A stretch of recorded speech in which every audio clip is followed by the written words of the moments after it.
Hello and welcome. Welcome to the Web Weavers.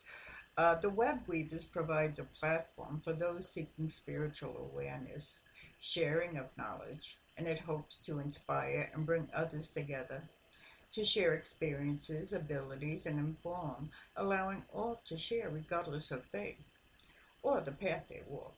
For doing so is making it better for the whole. Hello, I'm your host today. I'm Sprinkles Nixon, and I was hoping to speak about light workers. Many of you have heard the word light workers, but how many of you are? How do you know you are? What are they? What do they do? Where did they come from? So let's begin. Okay, a light worker is anyone who devotes their life to being a bright light in the world.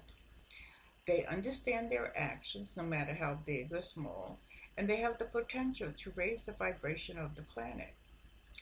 A light worker's soul is awake, conscious that their presence matters and that they are part of something that is bigger than them. Light workers are not just tie-dye wearing hippies and healers and with dreads. They're far from that. They are teachers and chefs, writers and singers, producers and cleaners, mothers and mediums. They're at the country club and the nightclub, in the cafe, and in the boardroom and on the art room. A light worker is someone who makes a conscious decision to endeavor to answer the call of source and light. To answer the call, conscious decision and endeavor to answer the call of source, which is light, over the call of the ego, which is fear. There are two types of energy on this planet. There's light and there's dark. Light energy is unlimited and comes from source. It's high vibrational, expansive, and full of love. Dark energy is much more dense. It's the manipulation, power struggle, and fear. It sees us all as separate rather than connected spiritual beings. It goes against the flow of the universe. Light workers turn their light on by following what lights them up and then effortlessly sharing that light with the world around them. They are in tune with the calling of their soul and act on its whispers regardless of fear. They do not need to convince anyone of anything, rather just be the light. Though there are a couple different levels, a newly awakened light worker and a retro light worker. A newly awakened light worker tends to have a significant awakening experience spurred on by a life event. Once awakened, it is hard to go back to sleep, and there is a feeling that things can never be the same. Their consciousness has shifted, and they may decide to answer the call to be of service. Newly awakened light workers seem to be able to jump right in and make big life changes in response to answering the newly awakened call within. Now, a retro light worker comes in knowing. They have been doing this work for lifetimes, and as a result may find that they have considerable fear around stepping forward due to a soul memory of persecution.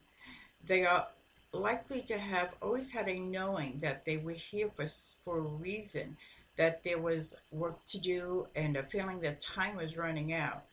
Erecting a spiritual closet from a young age is common of this type of light worker, and as a result, revealing to the world who they really are is a scary process for them. While some light workers alive right now incarnated with a conscious mission to be of service and have been doing so for lifetimes, there are countless souls awakening to the call to be of service. Anyone who chooses to devote their lives to being a bright light in the world is a light worker. There are no snobby spiritual tests to pass or assignments to hand in. The only requirement is a desire to connect with your authentic light and a longing to serve their world. I call it working your light. Just by reading, just by following what you love, you are working your light. By choosing a higher thought when you find yourself in a bad mood, you are working your light. By encouraging someone instead of criticizing them, you are working your light. By sharing your unique gifts, you are working your light. By connecting to the unlimited supply of love in the universe, you are working your light. By being true to yourself, you are working your light. By being kind and compassionate, you are working your light. A light worker is someone who wholeheartedly makes the decision to make the world a brighter place by them being in it. The more conscious we get, the higher our vibration, and the more aligned to Source we become. The more conscious we are, the more we see how everything is connected and how we fit into a larger whole. Many light workers may find that as they raise their consciousness, they become more energetically sensitive, picking up other people's feelings, energies, and thoughts. You may find it hard to watch the news or violent films. You may also find that old relationships that are built on manipulation, control, and fear are starting to drop away as you are no longer an energetic match to them. For some time, we have been living in a largely unconscious state. In order for Mother Earth to survive, we need a global awakening. This is awakening has already begun, and I believe that you are one of the souls who chose to lead the way. So, what kind of light worker are you? Are you newly awakened light worker who has the call to be of service and ready to step up? Or are you an old school retro light worker who came in knowing and maybe has spent a bit of time hanging out in the spiritual closet? Let me know in the chat room. Okay, with that, we're going to be right back after this little tune. And hope you enjoy. Don't go away. We'll be right back.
Hello and welcome back to the Web Weavers. I'm Sprinkles Nixon and I'm your host today. And we were speaking about light workers and how some of the instincts that a light worker have are heightened. So let's get back on track here. Okay, light workers are the flame carriers. They hold the light energy of this planet and in balance and have come to Earth in order to help shift it into a higher level of consciousness. Light workers are souls that have agreed to come to this planet in order to fulfill this duty. They have agreed to carry this flame inside of their soul in order to illuminate and enlighten the world. Light workers are healers. However they choose to heal is entirely up to them. Some light workers take on the role of being a spiritual teacher, a psychic, or energy healer, whereas others do their work with more subtlety. When a light worker enters the physical world, they often struggle to manage their flame within. Often, a light worker forgets their purpose and their flame is dimmed or extinguished altogether. It is through this dim flame that the light worker goes on their own healing journey of self-discovery. When their flame is out, the light worker has to dwell in their own shadow in order to learn how to reignite their flame. This can be a very difficult process for most light workers. However, once their flame is shining brightly again, they become more powerful and are guided to their calling. And all callings are different for light workers. However, their ultimate objective is to help people dig through their own shadows in order to find their light. Often, a light worker is responsible for balancing out the energy of fear with the energy of love on this planet. They do this by um, helping others awaken, healing others through their voice, their words, or hands, through holding space and energy for others. Light workers are also powerful manifestors, and can often create or control things using their thoughts. They also have an innate ability to heal and make those around them feel safe and comfortable. Most light workers are also intuitive and they have the gift of mediumship or are very, very sensitive to energy. A light worker will often enter your life through a time of awakening or hardship and will help you realize your own strengths, your own abilities, and your purpose. For those who resonate with the journey of the light worker, here's a couple of things that you can look out for so that you know what is happening. You feel called to help and heal or guide others. Being a light worker, you can sense the feeling of a sense that you are sensitive to energies or an empathic, that you possess gifts of mediumship or psychic abilities, that you feel strongly about environmentalism and that the treatment of animals. You feel an affinity to healing arts and have explored many healing modalities. You are aware of your own fears and the fears of those around you. You experience a strong spiritual awakening. You love being around people, but also your alone time. You need that alone time to recharge. You are aware of the power of your thoughts and your ability to manifest. And you see the number 9. If you see the number 911 frequently, that is also a calling card for a light worker. Light workers are really here to help heal the planet by healing those who inhabit it. If you recognize yourself or someone around you as being a light worker, treat them with respect and help them to honor their gifts. For without them, this planet would be a lot darker. So, do you resonate, if only slightly, with the light worker journey? If not, then you may be an earth angel. Okay, so let's see what the angel will be telling us. Okay, uh, earth angels are when you experience an awakening very early on, or perhaps were always attracted to nature and mythical creatures and the meaning of life. You seem wise beyond your years or often carry a very worldly energy. Even strangers tend to vent to you their problems and frustrations, and you delight in being able to help them. You don't feel called to do any one thing. In fact, at times you may even struggle with feeling grounded and finding your purpose. You're an earth angel if you are interested in philosophy or alternative methods of healing and the metaphysical. You have an intense and deep personality and are not afraid to dig deep within your psyche and the psyche of others to find the truth. You may feel a constant struggle to align yourself with the physical world. This may manifest as struggling to deal with boundaries and your ego. Relationships may be difficult for you to handle as you may find yourself attracted to abusive partners or those with deep emotional issues. An earth angel, it is very likely that you are bisexual or have an attraction to both men and women. You may not feel the need to settle down, marry, find a partner, or have children. You try to align yourself with societal expectations, but you have a very hard time doing so, or the pursuit of these things can leave you feeling empty. You are highly intuitive and often foresee events before they occur. You are also very in tune with others' needs. You are extremely connected to your spirit team and have been since you um, can remember. You feel protective of children, nature, and other vulnerable beings. These beings are also often attracted to you. Your emotions will feel deep and heavy at times and can fluctuate from positive to negative. You have an understanding of both the light and the dark emotions. You may often space out or have vivid dreams or daydreams, lucid dream, or astral project. You have an innate understanding of the potential and the magic of the universe. You may also, your life may undergo some radical changes, and you may find that you move around a lot. You find yourself floating or moving abruptly from one thing to the next as you feel guided or inspired to do so. You may not have stability, but your basic needs such as money, housing, food, etc., always seem to be taken care of. You feel a longing to return to home.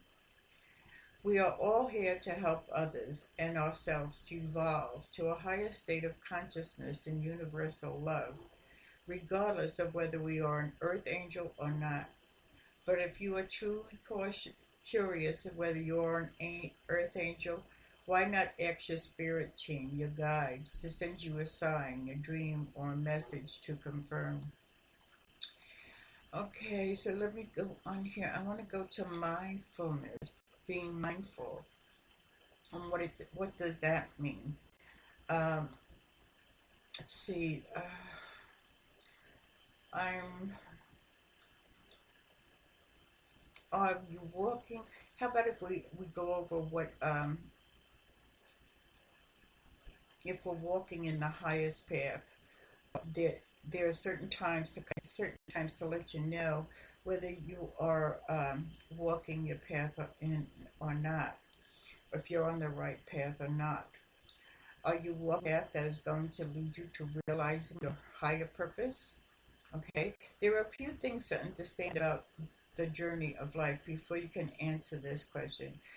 First, there is no such thing as the wrong path. All roads are ultimately going to lead you to where you need to be. But like all great navigators will tell you, there are easier roads than others. Some roads are smoother, some roads are bumpy, some roads are well lit, and others are dark. Whatever road you ultimately end up choosing is the best road for you and for you for where you are at your current level of consciousness. So ultimately, in a big picture sense, you are always on the right path. But if you're curious, if you're walking your highest path, that is the path that is going to help you reach the fullest expression of your being. Here is how to tell. You just know. Okay, if you are questioning if you are walking your highest path or not, you are probably not quite there just yet. When you walk your highest path, you can feel it. There's a certain feeling that comes when you start walking this path, and that it allows you to feel purposeful and fulfilled. Okay, a lot of people think that their highest path is going to be some big grand pathway, but it can be very subtle and very gentle as well. Walking your highest path is unmistakable. It's an unmistakable feeling. So get out of your head and listen for the answer. You are not compromising yourself. When you are walking your highest path, you give up doing things to please others and instead start doing things that feel good to you. This doesn't mean that you don't comprise to get along with others, but these compromises come from a more conscious place and are met with equal respect. When you walk your highest path, you are completely aligned with your soul and what your soul has come here to achieve. And so there's no way you can compromise this and still be on your highest path. Okay, in other words, another way to know that you are equipped to handle life's curveballs. Okay, so you get thrown a curveball there, and just because you are on this highest path doesn't mean that you're not immune from challenges and hurdles. Okay, so when you are on your highest path, however, there is an underlying feeling of understanding and acceptance. Even if things are difficult, when you are on your highest path, it allows you the awareness to see the bigger picture and to view things from a more purposeful place. When challenges do come, there is an underlying faith that everything is working out perfectly. You are not afraid to be you, is another way. When you are on your highest path, there's a general feeling of confidence and acceptance of who you are and the gifts that you need to bring to the world. You may feel passionate about what it is you are doing and fulfilled by the decisions you are making in your life. When you can fully appreciate and acknowledge yourself, it allows you to make decisions from a higher level of consciousness, which then allows you to walk the path of your higher self. When you believe in something bigger than yourself, okay, those walking the highest path often feel a connection to something bigger than just themselves. And when you walk your highest path, you are in sync with your soul and the vibrations of the universe. This also allows you to access other divine realms and be in constant contact with your intuition. When you believe in something bigger than yourself, it also allows you to feel supported on your journey, and that your journey has a bigger vision than you can fathom yourself. You are always learning. When you are on the highest path, there's a curiosity for life and to continue to learn and grow and expand. Often those who are on the highest path are always learning and have a desire to develop new skills. When you are on the highest path, you may also feel the desire to travel, volunteer, or dedicate your time to learning about others, people, or coaches. You can feel grateful and connected. When you are on your highest path, there's an overwhelming sense of gratitude for the experiences and the people that come across your path. When you are on your highest path, you are also able to see where we are connected, and that your energy is part of a bigger tapestry that all living creatures are working on over several lifetimes and incarnations. You may even be a witness to miracles. When you start walking your highest path, miracles start unfolding around you, your intentions and thoughts and manifestations very quickly, and your life may be full of synchronicities or coincidences that are just too mysterious to fathom. Your intuitive senses may also be very strong, and your body may be able to heal a lot faster than normal. When you are on your highest path, you are also more aware of miracles occurring in everyday life, from the simple blossoming of a flower to seeing your wildest dreams manifesting before you. You may meet soulmates and twin flames. When you are walking your highest path, you are more likely to meet soulmates and twin flames that are the support of you on your journey. These special souls may come in the way of teachers, lovers, or even friends. No matter how they manifest in your life, when you are walking your highest path, the people around you start to also reflect that. Old friends may shift away and new may come into your life that are more aligned with you and your vibrationality, or your vibrationally. You keep growing in consciousness.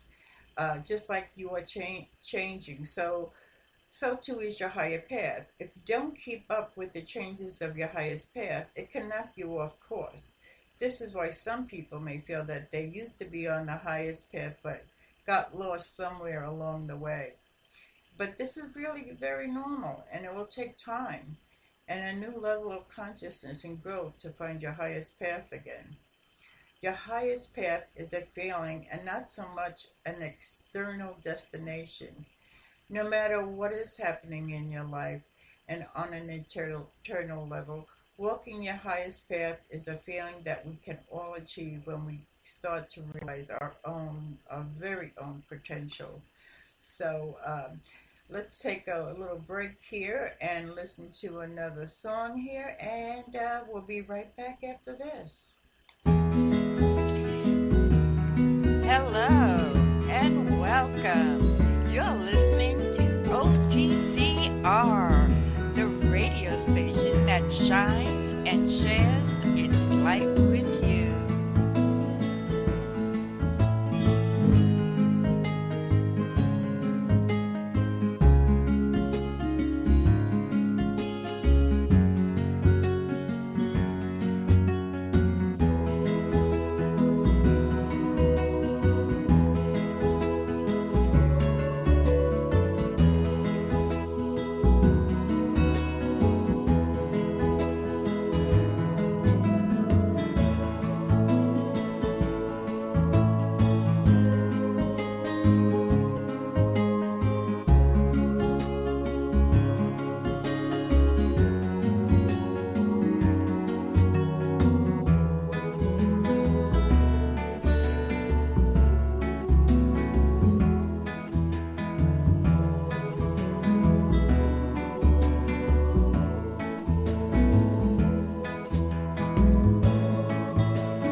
welcome back to the Web Weavers. I'm your host, Sprinkles Nixon, and today I was discussing things in regards to light workers and such, and well, how do we know if we're walking on our highest path um, in the direction in which we need to go?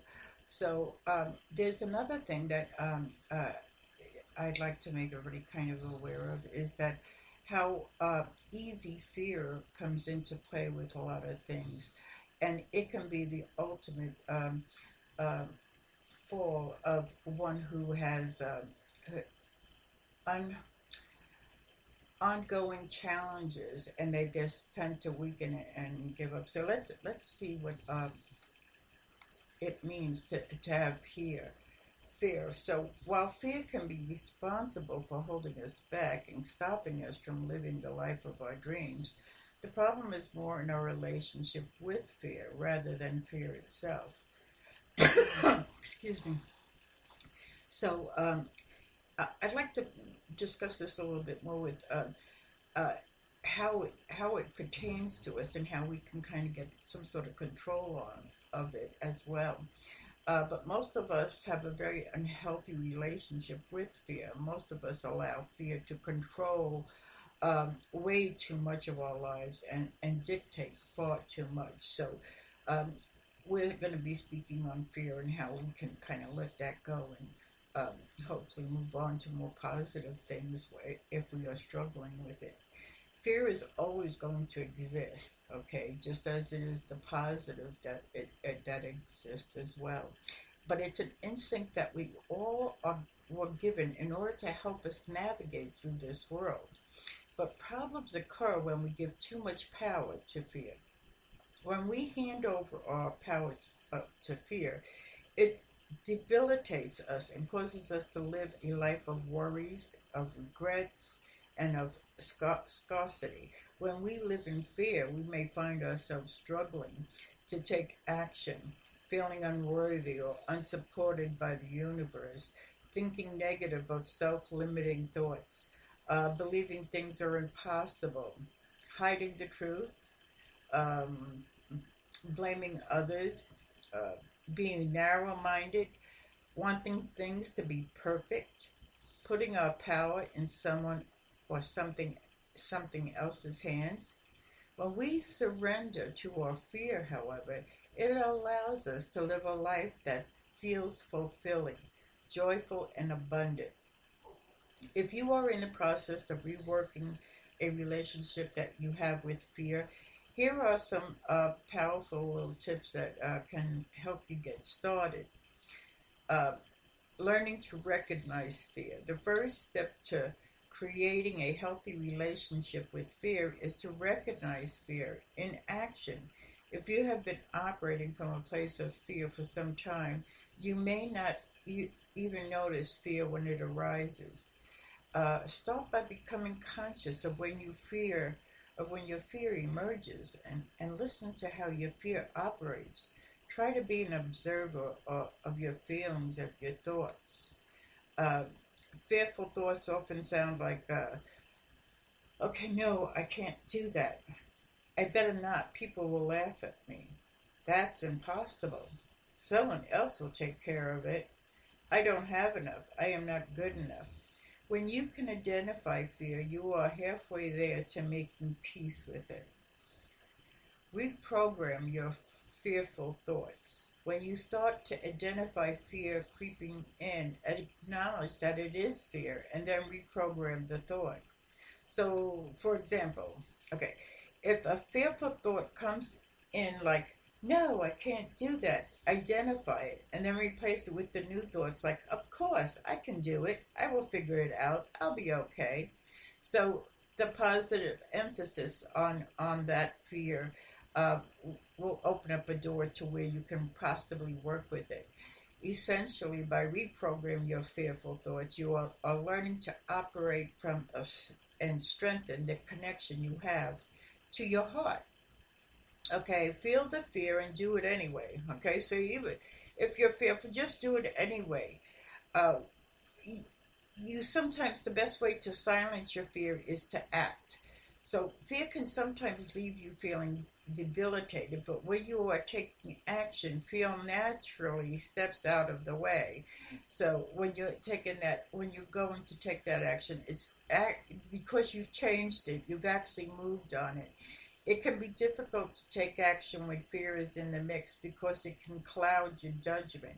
But even the smallest action can help to shift things and allow you to see things from a different perspective.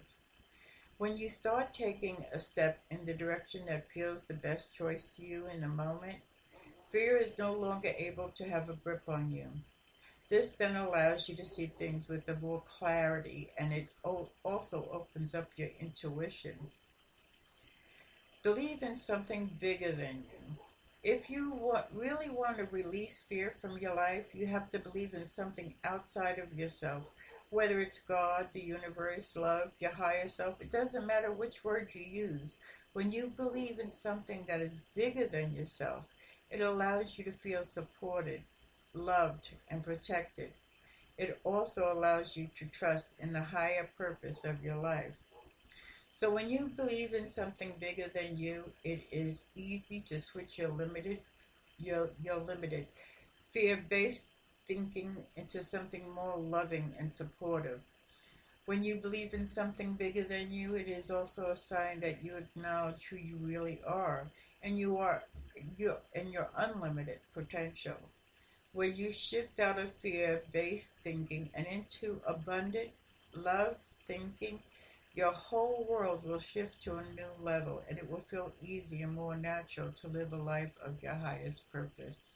So that's a little something with fear and how to work with it and get it out of the way kind of thing. Okay, so let's see what else I can share with you here. Uh, mm, how about the types of energy behind anxiety? No. I'm going to go to how to release and let go of the stories you keep telling yourself. Well, I don't know about you, but everybody sometimes gets in the rut of stories and how you need to let go of some of the things and some of the people that are in your life. So that feeling of letting go. Um, so that is one of the things that we do is learn how to let go. Uh, let's see. Now I don't. I'm going to go on to something a little bit better. Okay, let's see what we have here. Okay, let's. If you go to a psychic, how can you trust of it? Okay, how much trust should you put into a psychic reader? That that's a good topic to get on. Okay, trusting a psychic reader. As an intuitive reader myself, which is slightly different to a psychic, I have many clients who come to me for a second opinion. They have been to psychics, received a message, then perhaps they didn't want to hear or that didn't feel right to them, and then came looking for some type of confirmation or some sort of clarity on the reading that they received. And even though I offer intuitive reading myself, I firmly believe that you cannot trust everything a psychic tells you, even if they are the most accurate psychic in the world. Now, let me tell you why. Okay, in a weird twist of fated events, I find myself at the psychic's house receiving a reading. She was new to her powers, but instantly I could tell she was very connected. She knew things that there was no way she could have known. So I was pretty confident in her abilities. As we went through the reading, she started telling me things that I did not want to hear, things that I don't think anyone should hear, including the fact that I wasn't going to die young. She also told me I was going to drop out of the university at a time I was just about to finish high school, and I had been working very hard to get into this university that I felt called to go to. But she proceeded to paint a very bleak picture and a negative picture about it, which made me feel very depressed. Okay, it was like, sheesh. So I struggled days with what she had told me and was actually really angry at her and myself. My frustration just grew till finally I had enough. Who is this person to tell me what is going to happen in my life? She doesn't even know me. And I let it go. Flash forward nearly a year later, when I had forgotten all about the psychic had said, I was taking classes at this university I really wanted to go to, and I was excited at first. But slowly I started to realize that it was not as expected. My classes were dull and boring, but I carried on anyway until I got offered a job of a lifetime and an acting job. Uh, and I was just so excited that I had dropped out of the university. Well, bam, what the psychic said came true. But when she failed to mention was the awesome, incredible opportunity that came along that made me leave. The picture she painted was so bleak and negative about the whole thing when in reality it was actually an amazing opportunity that lined up perfectly. A few other bad things that the psychic told me also came true, but in a much more positive and loving way than she had depicted.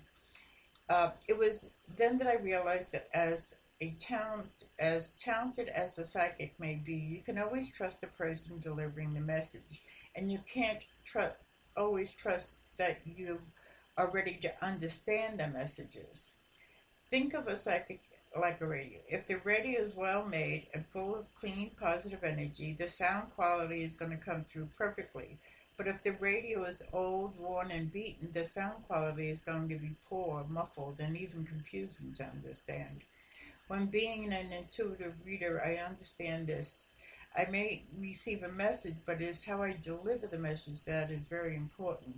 It's how the message comes out of the radio that determines its quality and its accuracy.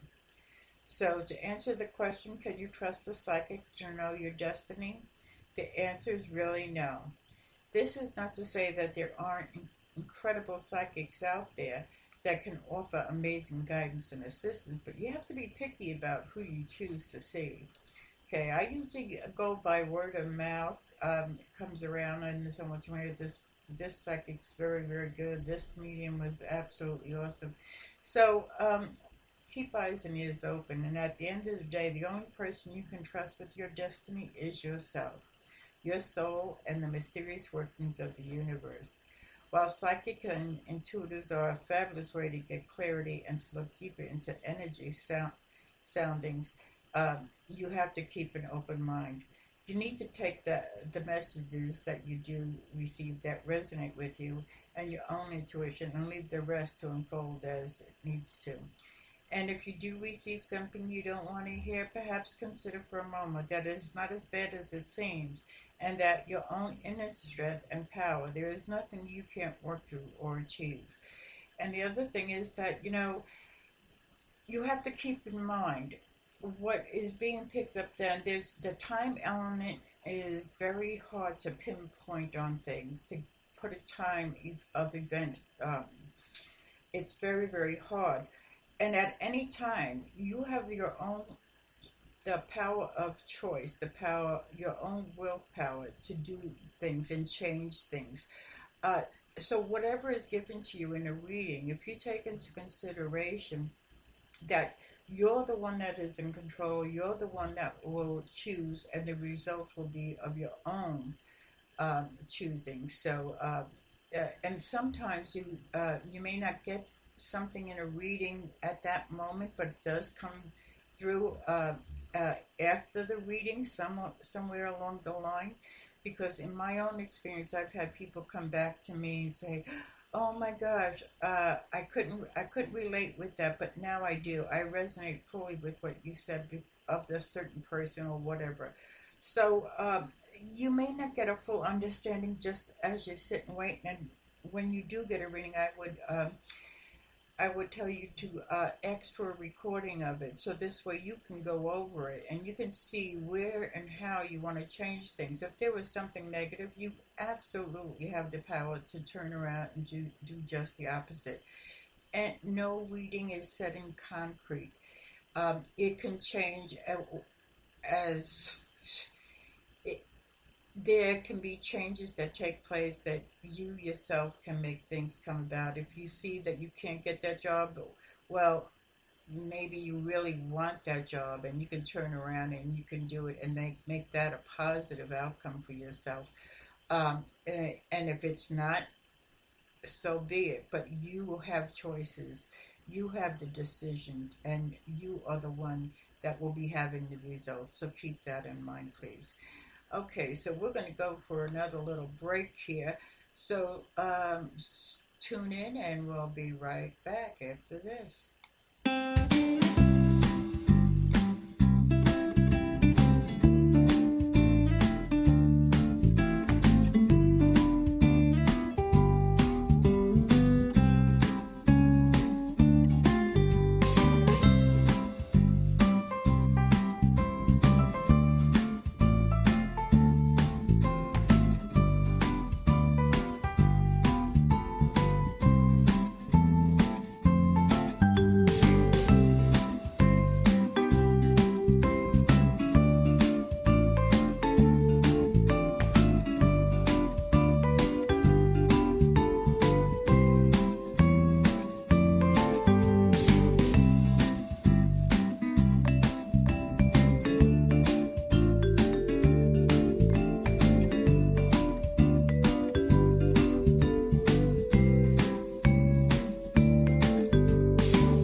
Hello and welcome back to the Web Weavers. I'm Sprinkles Nixon. I'm your host today, and we were discussing. Well, we started off with light workers, what they are, and why they are here, and if you are one.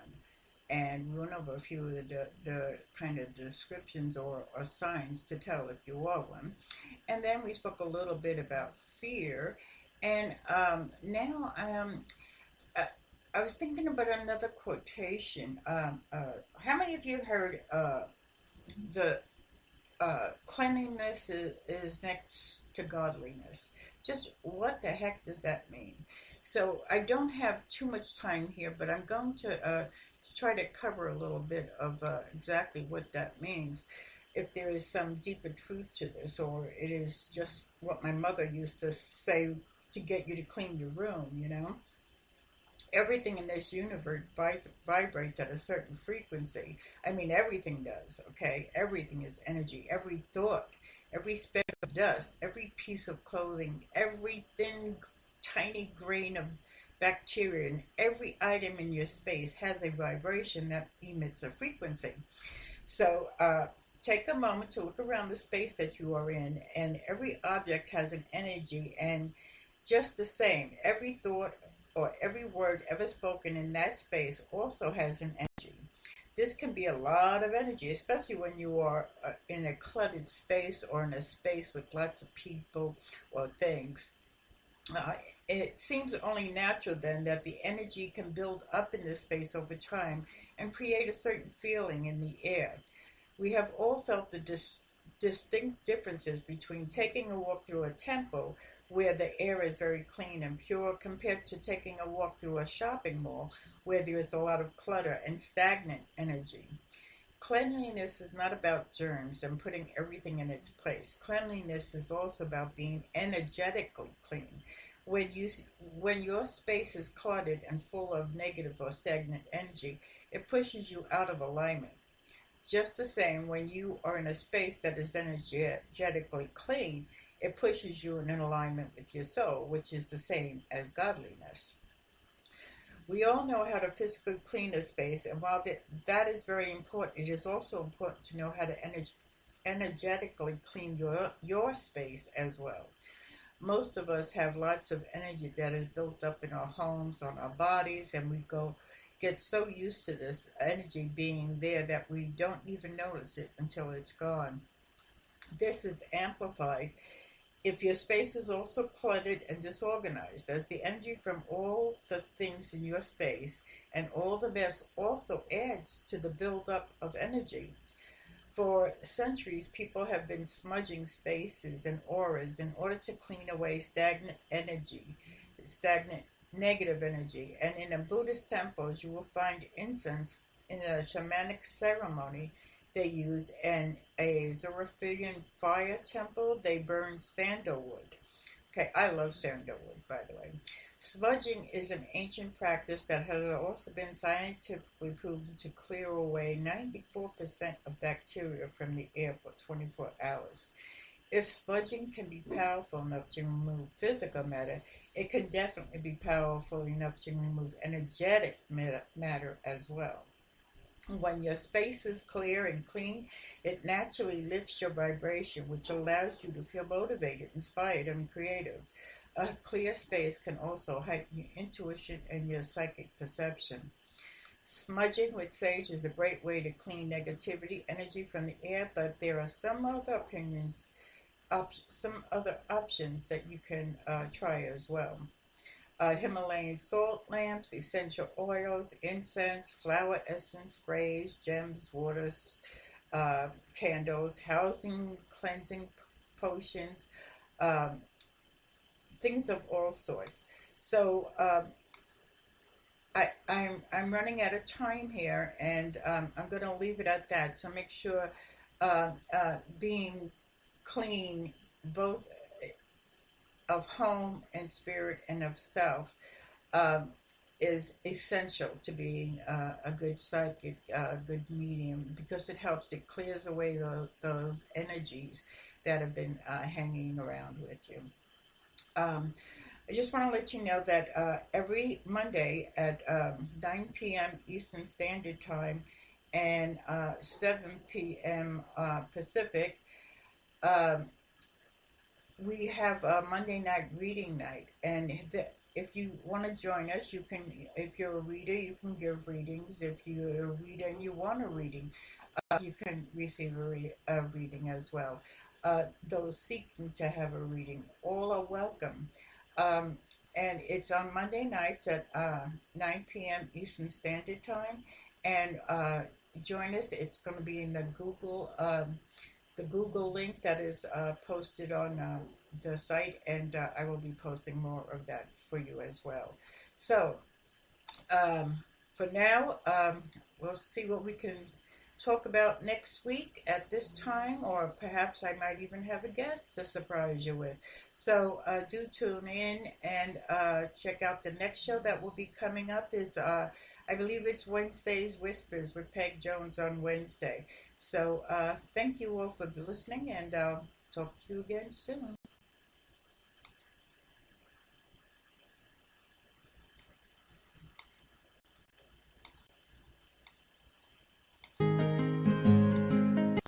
You're listening to OTCR, the radio station that shines and shares its light with